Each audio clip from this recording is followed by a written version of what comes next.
उसके बाद अंदर से परमिशन लेके फिर उनको जाने देना है। मैंने कहा ठीक है, ये तो मैं कर सकती हूँ। तो मैं वहां बैठ गई। पहला ही जो व्यक्ति आया, मुझे नहीं पता था वो कौन है। मैंने उसको बोला हाँ जी आप कौन? तो उसने अपनी लोकल लैंग्वेज में, हरियाणवी भाषा में मुझे बोला तने को नहीं मेरा, मैं कौन हूँ, तू नहीं जानती मुझे? मैंने कहा नहीं। उन्होंने कहा तू इस स्कूल में नई आई है क्या? मैंने बोला हाँ।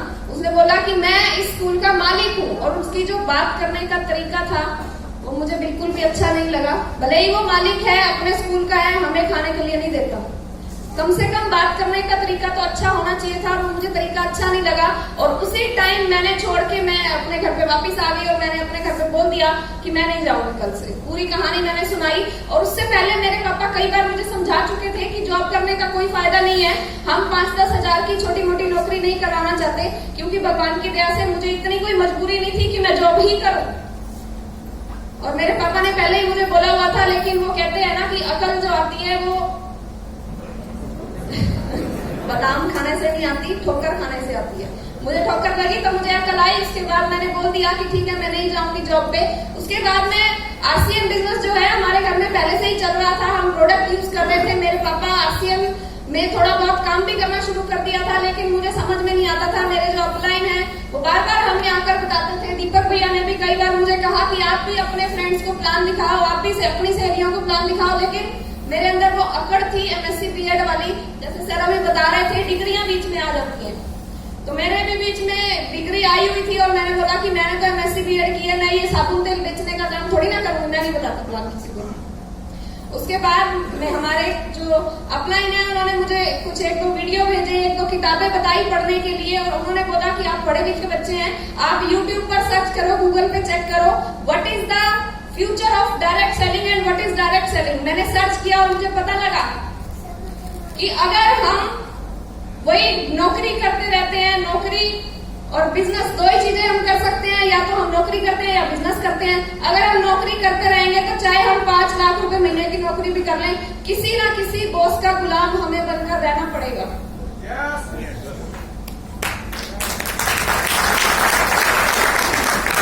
यानी कि किसी ना किसी के अंडर काम करना पड़ेगा। और वो मैं खामियाजा पहले ही भुगत चुकी थी जब मैं पहले दिन स्कूल में गई थी।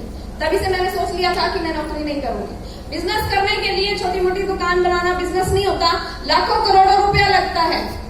और उतना ज्यादा पैसा हमारे पास था नहीं, लेकिन मेरे पापा का एक सपना था।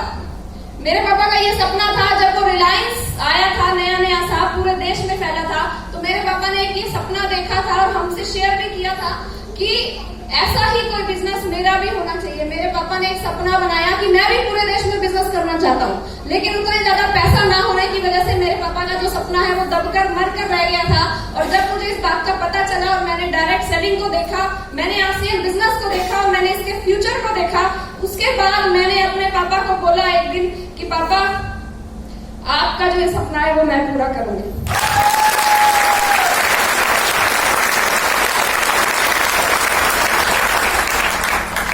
बोल तो दिया, लेकिन बाद में उस टाइम तो मैंने भावनाओं में बोल दिया, लेकिन बाद में जब सोचा कि कह तो दिया अब होगा कैसे, तो फिर वो कहते हैं ना कि जब हम एक डिसीजन ले लेते हैं तो भगवान भी आपकी मदद करने के लिए तैयार हो जाते हैं, पूरी कायनात मदद करने के लिए तैयार हो जाती है। और ऐसा ही हुआ, आरसीएम बिजनेस मुझे समझ में आया। और उसके बाद लॉकडाउन हुआ और लॉकडाउन के बाद सब लोग घर पे थे, हम सभी अपने अपने घरों में बंद थे। और मैं भी अपने घर में थी और घर में कुछ इतना ज्यादा काम होता नहीं था। और आरसीएम की मीटिंग जो है वो जूम पे होना शुरू हो गई थी, डिजिटली, कुछ जूम पे और कुछ यूट्यूब पे। तो टाइम पास करने के लिए मैंने आरसीएम की मीटिंग को देखना शुरू किया, टाइम पास करने के लिए, क्योंकि घर में टाइम पास नहीं होता था, इसलिए मैंने आरसीएम की मीटिंग को देखना शुरू किया। और उस एक मीटिंग की एक लाइन ने मेरी जिंदगी को बदल दिया। मेरी ग्रेट अपलाइन मंजीत मैम, मैं एक बार तालियां चाहूंगी उनके लिए।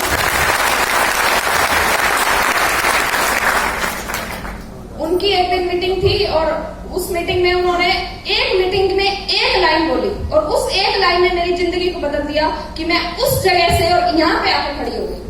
वो लाइन ये थी, उन्होंने बोला कि हम जो बेटियां हैं, जब हम बेटी होती है, जब तक शादी नहीं होती है, तो हमें अपने पापा के नाम से, अपने पिता के नाम से जाना जाता है कि फलां व्यक्ति की बेटी है ये।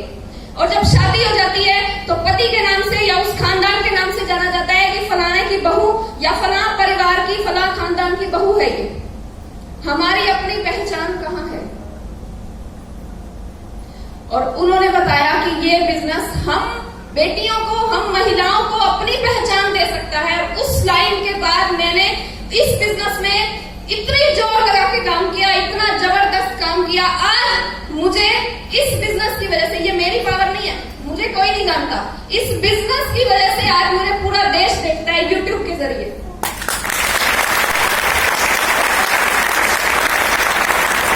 और मेरे पापा का जो सपना था कि पूरे देश में बिजनेस होना चाहिए, वो भी इसी सिस्टम की वजह से पूरा हुआ, वरना मेरी और उनकी कोई ताकत नहीं है। इस बिजनेस की और इस सिस्टम की वजह से आज हमारा बिजनेस लगभग 12 से 15 स्टेट में जा चुका है, यूट्यूब की वजह से और इस बिजनेस की ताकत की वजह से। साथियों, मैं अपने आप को, मतलब मैं अब ईगो नहीं दिखा रही हूँ, मैं सिर्फ ये बता रही हूँ कि इस सिस्टम की ताकत क्या है। मैं एक छोटे से परिवार की लड़की, जिसने कभी अपने शहर से बाहर निकल के नहीं देखा था, आज उस लड़की को लोग टीवी पे देखते हैं।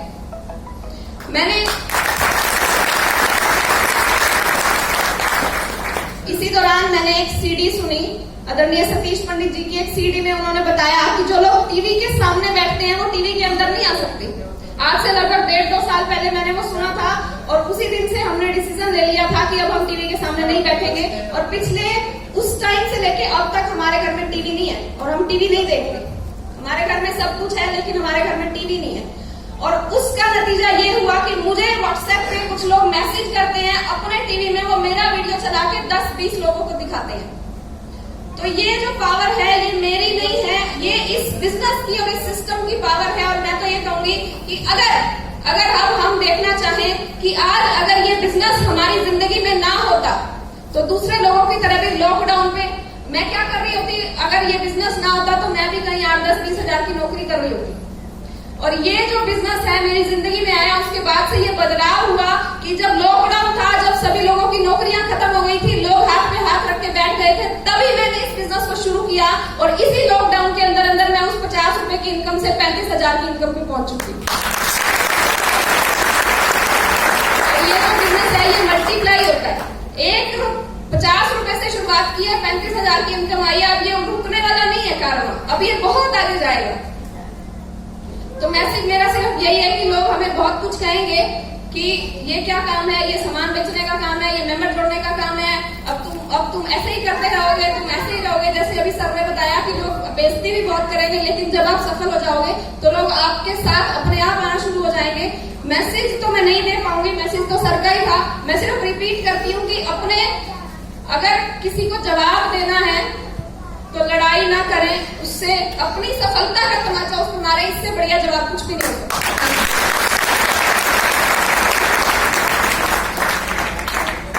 थैंक यू सुप्रिया जी, और बिल्कुल सही कहा। मेरी टीम में 1000 से ज्यादा राजेश होंगे। तो कई बार फोन आता है, इनका तो खैर फीड है, तो मैंने राजेश के नाम से एक नंबर फीड है मेरे सामने, लेकिन आगे मैंने लिखा हुआ है कविता, क्योंकि राजेश का जब मेरे को पता लगता है कि कौन से राजेश का फोन है, कि कविता वाले राजेश का फोन है। तो सुप्रिया जी बिल्कुल सही कह रही है कि आज कविता, राजेश जी को कविता के नाम से नहीं बल्कि कविता की वजह से राजेश को पूरे देश में जाना जाता है। वाकई में ये बहुत बड़ी बात है, ये अपना नाम देता, अपना पहचान देता है बिजनेस।